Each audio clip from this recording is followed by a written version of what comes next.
आलस कैसे दूर करें?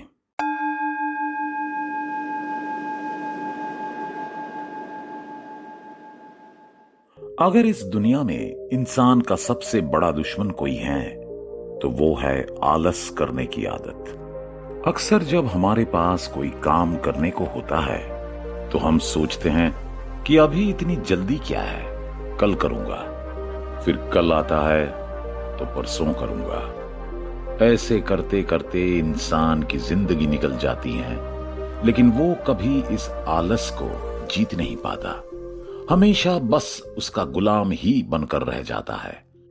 जिस तरह अनुशासन और मेहनत सफलता पाने का निश्चित तरीका है, उसी तरह आलस करना और काम को कल पर टालना असफल होने का पक्का मार्ग है। इसलिए हर व्यक्ति को आलस्य को त्याग कर अपने कर्म में लगना चाहिए, लेकिन ये कार्य इतना आसान नहीं है। आलस मन का एक विकार है जिसे दूर करने के लिए आपको गौतम बुद्ध जैसे गुरु का मार्गदर्शन लेना होगा। और इसीलिए मैं अभी आपको आलस्य से जुड़ी गौतम बुद्ध के जीवन की एक कहानी बताने वाला हूं, जिसे सुनने के बाद आप आलस क्यों होता है ये जान जाओगे और इसको अपनी जिंदगी से उखाड़ फेंकोगे। तो चलिए कहानी शुरू करते हैं। प्राचीन समय की बात है। भारत के उत्तरी छोर पर एक गांव था जहां पर सभी लोग अपने जीवन यापन के लिए खेती पर निर्भर थे। उसी गांव में एक लड़का रहता था जो बहुत ही आलसी और नकारा था।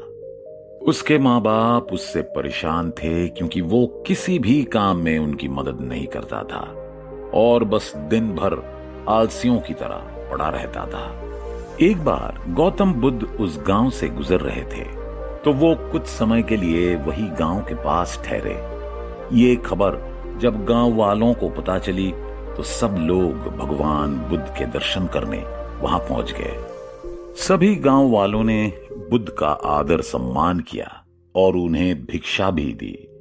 इसके बाद सबने अपने जीवन की समस्याओं के विषय में बुद्ध से सवाल किए और बुद्ध सभी के सवालों का शांतिपूर्वक जवाब देते गए। उस आलसी लड़के के माता पिता को जब ये बात पता चली कि गौतम बुद्ध हमारे गांव में आए हुए हैं, तो उन्होंने अपने आलसी बेटे को बुद्ध के पास लेकर जाने का निश्चय किया।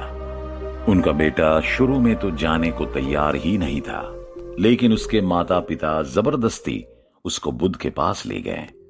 बुद्ध के पास पहुंचते ही दोनों ने बुद्ध को प्रणाम किया और बोले, हे महात्मा बुद्ध, आप तो सर्वज्ञानी हैं, आप सब जानते हैं, आपके पास हर समस्या का समाधान है। कृपया करके हमारी समस्या का भी समाधान करें। ये हमारा बेटा है और ये बहुत आलसी और कामचोर है। ये हमारी किसी काम में मदद नहीं करता।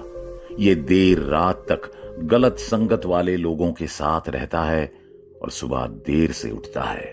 बस पूरा दिन काम चोरी करता है और जब हम इसे कोई काम करने के लिए कहते हैं तो ये कहता है कि बाद में करूंगा। हम बहुत परेशान हैं बुद्ध, कृपया करके हमारे बेटे का मार्गदर्शन करें। इसके बाद गौतम बुद्ध बोलना शुरू करते हैं। वो कहते हैं कि आलस्य को खत्म करने से पहले हमें इसको समझना होगा। तुम्हें ये जानना होगा कि तुम्हारा बेटा आलस क्यों करता है। तो उस आलसी लड़के के माँ बाप पूछते हैं कि हमारा बेटा आलस क्यों करता है, बुद्ध कृपया कर बताएं। बुद्ध उत्तर देते हैं, सिर्फ तुम्हारा बेटा ही नहीं, इस दुनिया के सभी लोगों के आलस करने के सिर्फ ये 3 कारण होते हैं। बिना इन 3 कारणों के आलस जन्म नहीं ले सकता। पहला कारण, अत्यधिक सरल जीवन। जो व्यक्ति जीवन में बहुत संघर्ष और पीड़ा से गुजरता है और फिर कहीं जाकर उसे सफलता मिलती है, वो व्यक्ति कभी भी आलस को अपने ऊपर हावी नहीं होने देता। आलस सिर्फ उस पर हावी हो सकता है जिसको अपनी जिम्मेदारियों की समझ ना हो, जिसको पता ही ना हो कि जीवन चलाना कितना कठिन है। अत्यधिक माता पिता यहीं पर गलती करते हैं। वो अपने बच्चों को अनुशासन और मेहनत का महत्व नहीं समझाते और बच्चा जो मांगता है उसको लाकर देते हैं, सिर्फ इस सोच के साथ कि अभी तो बच्चा है। लेकिन माता पिता को नहीं पता होता कि वो बच्चे के दिमाग में ये बात डाल रहे हैं कि इस दुनिया में हर चीज सिर्फ मांगने से ही मिल जाती है, उसे काम करने की कोई जरूरत नहीं है। लेकिन ये सच्चाई नहीं है। जीवन चलाने के लिए व्यक्ति को अत्यधिक परिश्रम करना पड़ता है।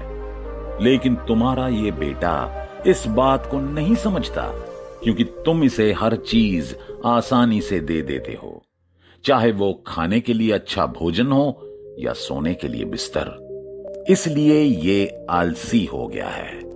आलस का सबसे बड़ा कारण है एक परिश्रम रहित जीवन।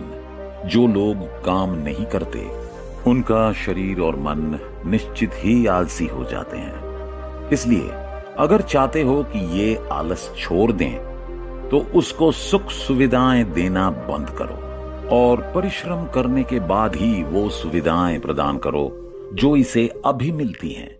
फिर देखना कि किस तरह तुम्हारे बेटे का आलस खत्म होगा और ये काम करने के लिए तत्पर होगा। आलस का दूसरा कारण सिर्फ अभी के सुख का सोचना।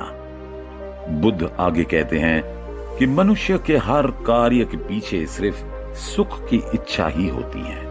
हर कोई सुख चाहता है, लेकिन सुख दो प्रकार का होता है।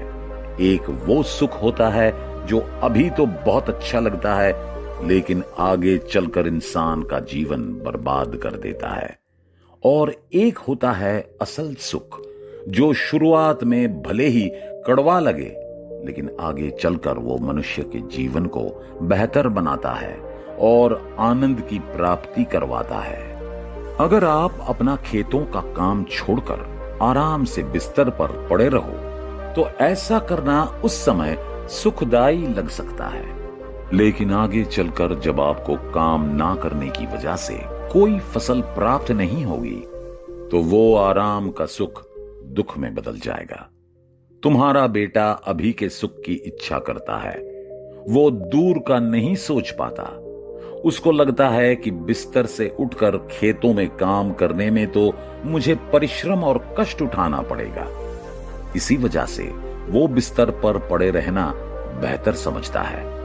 लेकिन वो ये नहीं जानता कि बिस्तर पर पड़े रहने से उसे लंबे समय में कुछ भी हासिल नहीं होने वाला। लेकिन वहीं अगर वो खेतों में जाकर मेहनत करेगा तो भले ही उस समय उसको कष्ट उठाना पड़े, लेकिन कुछ समय बाद जब अच्छी फसल खेतों में लहराएगी तो उसको इस मेहनत का कुछ अच्छा फल मिलेगा। जो लोग आलसी होते हैं वो बस अभी सुख लेने का सोचते हैं और इसीलिए वो कोई भी सही काम नहीं करते, क्योंकि 90% चीजें जो अभी सुख देती हैं वो बाद में चलकर दुख का कारण बनती हैं। इसलिए अगर आलस को त्यागना है तो अभी के छोटे छोटे सुखों को भोगने की इच्छा को त्याग दो और बाद के सुख का सोचो, बड़े सुख का सोचो। आलस का तीसरा कारण बड़े लक्ष्य का ना होना। एक इंसान की पहचान उसके लक्ष्य से होती है। छोटी सोच के लोग कभी बड़े लक्ष्य नहीं बनाया करते और जो बड़े लक्ष्य बनाते हैं उन्हें आलस, नींद, भूख और प्यास जैसी चीजें परेशान नहीं करती। आलस का एक बड़ा कारण है जीवन में किसी लक्ष्य का ना होना, क्योंकि जब आपके पास एक बड़ा लक्ष्य होता है तो आपके अंदर एक जोश और जुनून होता है जो उस लक्ष्य के लिए काम करने की प्रेरणा आपको देता है। लेकिन जब लक्ष्य नहीं होता तो व्यक्ति आलसी और मानसिक रूप से कमजोर हो जाता है। बुद्ध एक उदाहरण देकर अपनी बात को समझाते हैं। वे कहते हैं कि मान लो तुम्हारे पीछे कोई जंगली जानवर पड़ जाए तो क्या तुम तब भी आलसी बनकर बैठे रहोगे? नहीं ना, बल्कि तुम अपनी पूरी रफ्तार से भागोगे। क्यों? क्योंकि तुम्हारी जान दांव पर है। तुम्हारे पास भागने का एक बहुत बड़ा कारण है। ठीक इसी तरह जब तुम्हारे पास रोज मेहनत करने का और काम करते रहने का एक बड़ा कारण होगा तो आलस तुम्हें छू भी नहीं पाएगा। और इतना कहकर बुद्ध अपनी बात को समाप्त करते हैं और वो आलसी लड़के के माँ बाप गौतम बुद्ध का धन्यवाद करके वहां से चले जाते हैं। तो दोस्तों, इस कहानी में गौतम बुद्ध ने आलस के 3 कारण बताए हैं जिन्हें अगर आप समझ लें तो आप आलस को पूरी तरह खत्म कर सकते हैं। आइए समझते हैं। सबसे पहला कारण था अत्यधिक आसान जीवन। देखिए, जिस इंसान ने जिंदगी भर जी तोड़ मेहनत करके कुछ कमाया है वो मेहनत की वैल्यू को समझता है, लेकिन जिस इंसान को बैठे बिठाए ही सब सुविधाएं मिल रही होंगी वो मेहनत की कदर नहीं करेगा और उसका आलसी होना तो स्वाभाविक सी बात है। इसलिए ज्यादा आसान जिंदगी नहीं होनी चाहिए।